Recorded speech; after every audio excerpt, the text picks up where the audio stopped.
নারী এমপিদের পোশাক নিয়ে আপত্তিকর মন্তব্য, সংসদে তীব্র হট্টগোল ও বক্তব্য এক্সপান্স। জাতীয় সংসদের নারী সদস্যদের পোশাক ও ব্যক্তিগত স্বাধীনতা নিয়ে আপত্তিকর মন্তব্য করে তীব্র সমালোচনার মুখে পড়েছেন কুমিল্লা ৬ আসনের সংসদ সদস্য মনিরুল হক চৌধুরী। তার এক বক্তব্যকে কেন্দ্র করে সংসদের অধিবেশনে চরম হট্টগোল ও অচল অবস্থার সৃষ্টি হয়েছে। পরিস্থিতি সামাল দিতে স্পিকার তার ব্যক্তিগত বিবৃতির অংশটুকু জাতীয় সংসদ কার্যবিধি থেকে বাদ বা এক্সপান্স এ যোগ করা হয়েছে। রোববার 14 জুন বিকালে ত্রয়োদশ জাতীয় সংসদের দ্বিতীয় এবং প্রথম অধিবেশনের ষষ্ঠ দিনে বাজেট আলোচনার সময় এই অপ্রীতিকর ঘটনাটি ঘটে। এই সময় অধিবেশনের সভাপতিত্ব করেছিলেন deputy speaker barrister Kayas Kamal.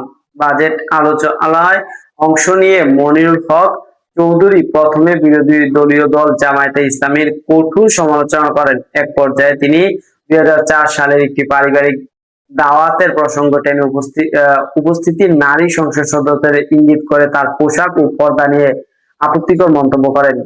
তবে এই মন্তব্য শেষ হতে না হতেই সরকার এবং বিরোধী দলের উভয় পক্ষের সংসদ সদস্যরা ক্ষোভে ফেটে পড়েন। তারা নিজ নিজ আসনে ছেড়ে দায়িত্বের দাঁড়িয়ে তীব্র চিৎকার এবং প্রতিবাদ শুরু করেন। পুরো অধিবেশন কক্ষে বিশৃঙ্খলা তৈরি হয়।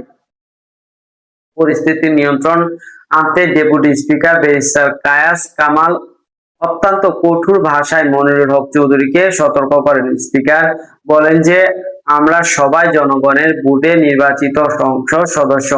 আমরা যদি নিজেদের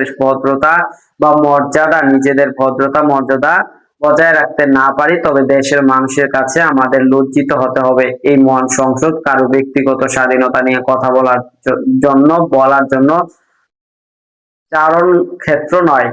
এরপর তিনি মনিরুল হকের বক্তব্যের আপত্তিকর অংশটুকু এক্সপান্স করার নির্দেশ দেন। তীব্র সমালোচনার মুখে পড়ে মনিরুল হক চৌধুরীও সংসদে দুঃখ প্রকাশ করেন এবং তার কোন শব্দের কারণে আত্মসম্মানে আঘাত লাগলে তা প্রত্যাহার করার অনুরোধ করেন তিনি।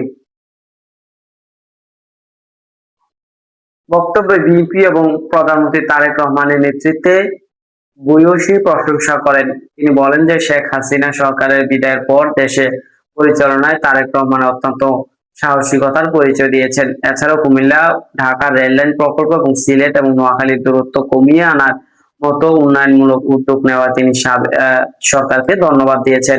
তবে জামায়াত এবং নারী সংসদদের নিয়ে কুরুচিপূর্ণ মন্তব্য করার কারণে পুরো বক্তব্যই স্নান হয়ে যায় এবং দেশের সংসদের ভেতরে বাইরে তিনি ব্যাপক সমালোচনার মুখে পড়েন। দর্শক সাবস্ক্রাইব করবেন, লাইক করবেন, শেয়ার করবেন, কমেন্ট করতে বলবেন।